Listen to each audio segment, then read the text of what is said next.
Hello everyone, good morning. কেমন আছো সবাই? আশা করি ভালো আছো। লেটস ডেইলি ব্লগে তোমাদের সবাইকে স্বাগত। আর তোমাদের ভালোবাসা আমিও ভালো আছি। তো দেখো সকাল সকাল উঠে কি রান্নাটা করছি, তার কারণ মাম্মা পড়তে গেছে, তো ভাবছি ও বাড়ি আসার আগে রান্নাটা সেরে নেব।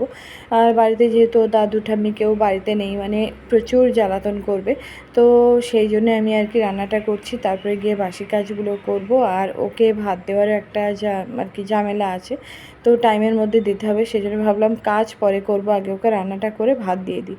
তো এদিকে রান্না করতে করতে তারপরে দেখি আর কি তেলটা কম আছে, তো একটা তেল ঢেলে নিলাম। সেটি কিন্তু মাছে আমি দেখো নুন হলুদ মাখিয়ে নিয়েছি, আর নুন হলুদ মাখিয়ে তারপরে এই যে মাছটা ভাজতেও দিয়ে দিয়েছি। তখন রান্নাটা তাড়াতাড়ি করছি।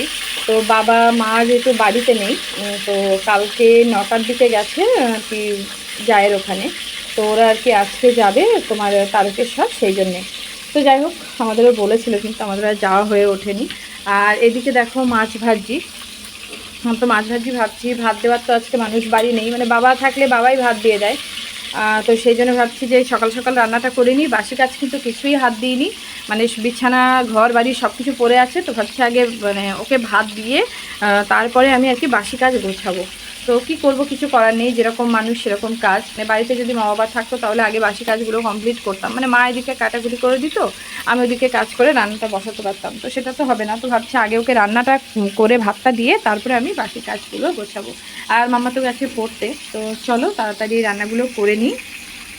এদিকে আমি দেখো মাছগুলো সুন্দর করে কিন্তু ভেজে নিয়েছি, আর এতে আছে মাছের তেল, তো এটা একটু করে রেখে দেবো তেল দিয়ে। আর এদিকে আজকে করব আমি পটল আলু ডাঁটা তরকারি। তো সবজি যেগুলো আছে সেগুলো কিন্তু আমি একটু অল্প পরিমাণ নিয়েছি। তরকারিটা একটু ঝোল ঝোল করব, একটু হালকা টাইপের করব, তার কারণ দেখবে গরমে বেশি মাখা মাখা তেল ঝাল এগুলো কিন্তু খেতে একদমই ভালো লাগে না। তো একটু বেশ পাতলা ঝোল হবে, অল্প মশলা দিয়ে তরকারি, বেশ খেতে কিন্তু ভালোই লাগে। তো সেরকমভাবেই আজকে রান্নাটা করব একটু।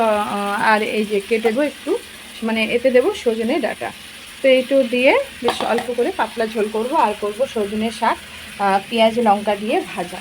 যাই হোক, এই হচ্ছে আজকে দুপুরের রান্না, তার কারণ রাত্রে আমাদের এখানে অষ্টম প্রহর হচ্ছে, তো আজকে হচ্ছে মহোৎসব, তো সেখানে আর কি খিচুড়ি টিচুড়ি খাওয়া হবে। আর আমি যেহেতু খিচুড়িটা খুবই পছন্দ করি, তো তার জন্য ভাবছি চলো একবেলা রান্না করব, আর রাত্রে তো ওখানে খাবো, সেই জন্য সব কিছুই অল্প অল্প রান্না করছি। আর গরমে বেশি রান্না করে ওই যে একদিন দুদিন ধরে খাওয়া, এটা কিন্তু একদমই ঠিক না, আর খাওয়াটা ভালোও না, ঠিক আছে শরীরের পক্ষে। তো যেরকম লাগবে মোটামুটি সেই পরিমাণ রান্না করে যেন দিনের দিন শেষ হয়ে যায়, এরকমভাবে রান্না করলে ভালো হয় কিন্তু। ঠিক আছে, তো যাই হোক চলো পটল আলুগুলো ভালো করে ভেজে নিই, একটু হালকা ভেজে নেব। তো ভেজে তারপরে রান্নাটা করব, আর অল্প মশলা দেবো, দিয়ে রান্নাটা করব। চলো রান্নাটা করি, তারপরে দেখাচ্ছি। তাড়াতাড়ি রান্নাটা সেরে তারপরে আমি কিন্তু ওকে ভাতও দিয়ে দিয়েছি। আর এদিকে এসছি আমি ঘরবাড়ি ঝাড়ু লাগাতে, তার মধ্যে মাম্মা চলে এসছে। তো যাই হোক, ওকেও একটু খাওয়াতে হবে। 7টার সময় গিয়েছিল দুটো বিস্কিট খেয়ে, তো ভাবছি বাসি ঘরটা ঝাড়ু লাগিয়ে তারপরে মাম্মাকে একটু খাওয়াতে বসবো। তার কারণ মাম্মাকে খাওয়াতে বসলে কিন্তু অনেকটাই টাইম লেগে যায়, যেহেতু ওকে বুঝিয়ে বাজিয়ে খাওয়াতে হয় সেই জন্যে। আর আমাদের বাড়িতে যেহেতু প্রচুর ধুলো, তো ধুলো ঝাড়ু লাগাতে লাগাতে মানে পুরো হাতটা না ব্যথা হয়ে যায়। আর ওদিকে কাকিমাও চলে আসবে, যেহেতু অনেকটাই বেলা হয়ে গেছে, তো ভাবছি ঘরটা আগে ঝাড়ু লাগিয়ে নিই। আর ওদিকে বিছানার সব কিছু গোছানো রেডি। আর এদিকে দেখো বাদরের মতো ঝুলছে জানালায় পেয়ারা দেখে। তো এই যে সব কিছু পরিষ্কার করে নিয়েছি, বেড কভার টভার একদম মানে বাসি বিছানা গুছিয়ে রেডি। আর ওইদিকেও ঘর বারান্দা সব কিছু ঝাড়ু লাগানো কমপ্লিট। তো আর এই পর্দাটা দেওয়া একটু সুবিধাও হয়েছে, মানে বাইরে এত রৌদ্র, তো দেখো দেখতে পাচ্ছ বাইরে এত পরিমাণে রৌদ্র, তো মানে সেই রৌদ্রের এটা আসে না। আর এই যে ঘরে বেড কভার টভারগুলো সব, মেয়ে যেহেতু ওর জেঠুর ঘরে বই পড়ে, তো এই যে দেখো সব কিছু গুছিয়ে করে রেখেছি। মানে বেড কভারটা কী বলো তো, মানে ওই বসলেই গুটিয়ে যায়, তো সেই জন্যে যখন আর কি ঝাড়ু লাগাই তো খাটটাকে একটু পরিষ্কার পরিচ্ছন্ন করে রাখি। আর ওটা হতো মেয়ের পড়ার টেবিল। এদিকে এই যে বালিশ টালিশগুলো অনুষ্ঠানে বের করা হয়েছিল, এটা একটা আসতে হবে। তো বালিশ টালিশগুলো অনুষ্ঠানে বের করা হয়েছিল, মানে সময়ই পাচ্ছে না যে জিনিসগুলো আর কি তুলবো। কিছুটা ব্ল্যাঙ্কেটও আছে, ব্ল্যাঙ্কেটগুলোও তুলতে হবে, তো গুছিয়ে রেখেছি রৌদ্রে দিয়ে, তো আবার যখন সময় পাবে একটু তুলে দেবে। আর এই যে আর বাইরের আমি বারণ করেছি মানে এই গরমে মানে বাইরে খাটটায় কিছু না পাততে, মানে একটা মাদুর বা হালকা একটা বেড কভার পেতে রেখে দেবো, বাকি ওর উপরে যে কাঁথা টাতা পেতে তারপরে আর কি ওই বেড কভার পাততে হয়, তো সেগুলো পাততে দেবো না, প্লেন একটা বেড কভার পেতে রেখে দেবো। আর এই যে মাম্মা কালকে একটু অনুষ্ঠানে গিয়েছিলাম আমাদের সেই হরিবাসরে, তো গিয়ে এই যে 150 টাকা দিয়ে দেখো এই খেলনার সেটটা কিনেছে, মানে ও যখনই যে অনুষ্ঠানেই যায় তো একটা করে খেলনা বাটি ওর প্রচুর জমা হয়ে যায় বাড়িতে, ঠিক আছে। আর বাইরের রৌদ্রটা দেখো আর আমাদের গাছে ফুলটা দেখো, আজকে কিন্তু এখনও ফুলটা তোলা হয়নি, তো এই যে গাছে ফুল ফুটে আছে কি সুন্দর। আর বাইরে দেখো রৌদ্র ঝলমল করছে, রৌদ্রটা বেশ মানে প্রখর। তো ঠিক আছে চলো, ওকে ভাত টাত দেওয়া রেডি, আর আমার এদিকে সব কিছু কাজ কমপ্লিট, তো প্রচুর কাচাকুচি আছে সেগুলোও কাচতে হবে। তো ওই যে দেখো মানে বালতিতে জমা করে রেখে দিয়েছি, তো এগুলো একটু নতুন জিনিস, সদ্য মানে সার্ফ দিয়ে চটকিয়ে তুলে দেবো। তো এই দেখো প্রচুর জিনিসপত্র, তো কি করবো, কিছু করার নেই, জিনিস আমার মানে আচার জিনিস কম হয় না। তো ঠিক আছে চলো চান টান করি, আর আমার মেয়েরও পড়া আছে, তো চান টান করে খাওয়া দাওয়া করে পড়তে যাবে। কাজ তো কমপ্লিট, তো ভাবলাম মুখে একটু মাখি মানে মাস্ক, ফেস মাস্ক, তো যাই হোক আগের দিন মেখেছিলাম, তো ভাবলাম আজকে একটু সময় আছে তো একটু মেখে নিই, কারণ সব দিন কিন্তু আমার সময় হয়ে ওঠে না, তো এই টাইমে আমি থাকি মেয়ের স্কুলে, তো সব সময় তো মাখা হয় না। তো আজকে যেহেতু সানডে বাড়ি আছি, তো ভাবলাম চলো একটু মেখে নিই। আর ওই যে আগের দিন যেমন হয়েছিল হালকা একটু লেগেছিল, মানে আজকে ঠিক সেরকমই হবে।